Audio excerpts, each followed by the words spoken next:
Uma boa tarde a todos os presentes, boa tarde aos que nos assistem através da TV Câmara. Primeiramente, gostaria de agradecer a oportunidade de estar aqui representando todas as pessoas com deficiência do nosso município.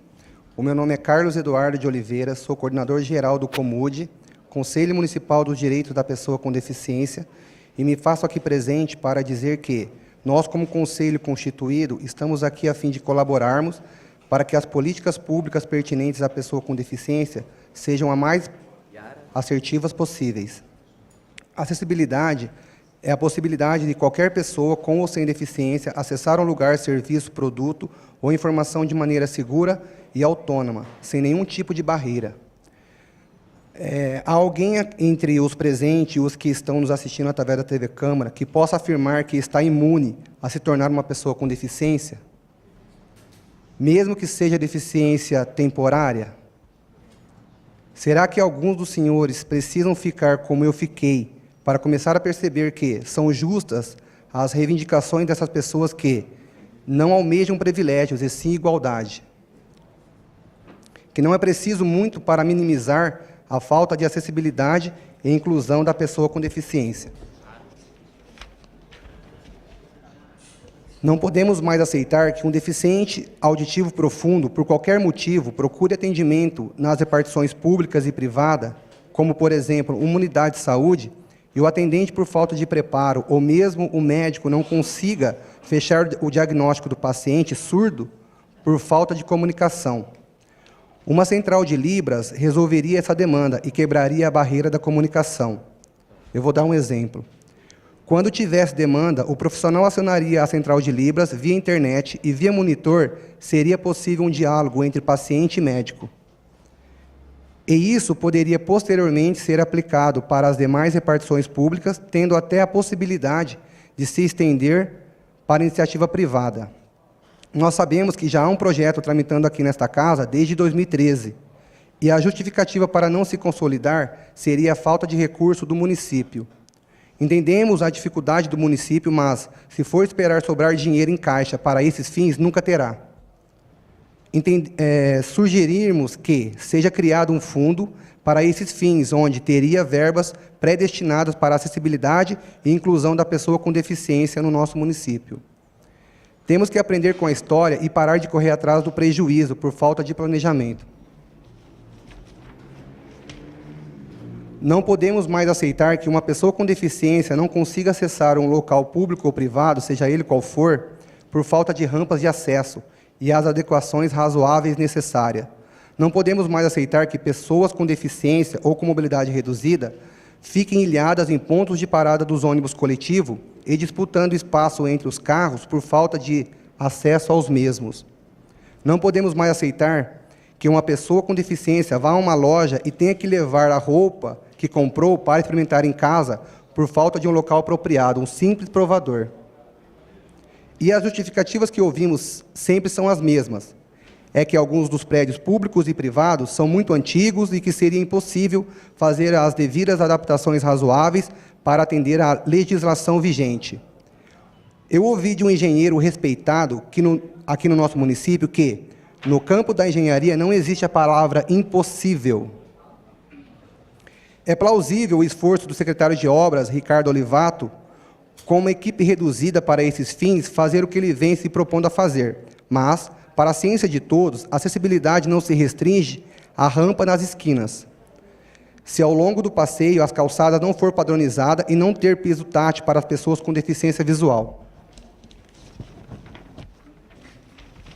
A sociedade, de um modo geral, precisa entender que as calçadas não é extensão das casas, comércios, empresas e etc. E, por isso, não deve ser construído as calçadas pensando no carro, e sim no pedestre. A calçada é a extensão do pavimento, ou seja, das ruas. E, uma vez que as calçadas não tenham essas condições aqui citadas ao longo do passeio, por desnível, buracos e etc., ela se torna inapta para a pessoa com deficiência, ou com mobilidade reduzida, e não pode ser considerada acessível. Em tempo de reforma das leis das calçadas, temos o entendimento que deve-se adotar um mecanismo para todas as calçadas serem padronizadas, sem desnível, e que a CEPLAN, ao solicitar que o munícipe faça a construção ou adequações necessárias de acordo com as normas vigentes, disponibilize a ele todo o apoio necessário. Nós entendemos que a pessoa que tem uma casa na esquina, por exemplo, quando a CEPLAN pedir para ela para fazer a calçada, que dê condições, que dê um modelinho, como ela tem que fazer. Muitas vezes eles querem até fazer, mas fazem de uma maneira errada. Aí a CEPLAN vai e multa. A pessoa vai ter que fazer 2 vezes. Então, que dê um modelinho, muitos que têm comércio nos bairros, até gostaria de fazer a tão sonhada acessibilidade, mas muitos estão vendendo o almoço para comer a janta. Eles não têm condições de contratar um profissional para ir lá e fazer um projeto. Que a CEPLAN faça isso. Resolveria. Entendeu? Esse é o nosso entendimento. Não podemos mais aceitar que o deficiente visual vá a uma repartição pública ou privada e não consiga se comunicar por falta de preparo de alguns atendentes e até mesmo da falta de tecnologia assistiva no local. Não podemos mais aceitar que o deficiente autista não consiga ter seus direitos preservados à educação, saúde, cultura e lazer por falta de profissional qualificado.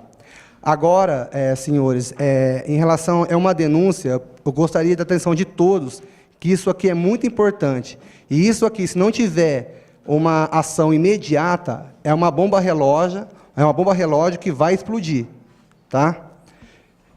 Recebemos várias denúncias que foram apuradas por este Conselho no tocante à educação especial, que as escolas estaduais não estão aceitando crianças, adolescentes com deficiência.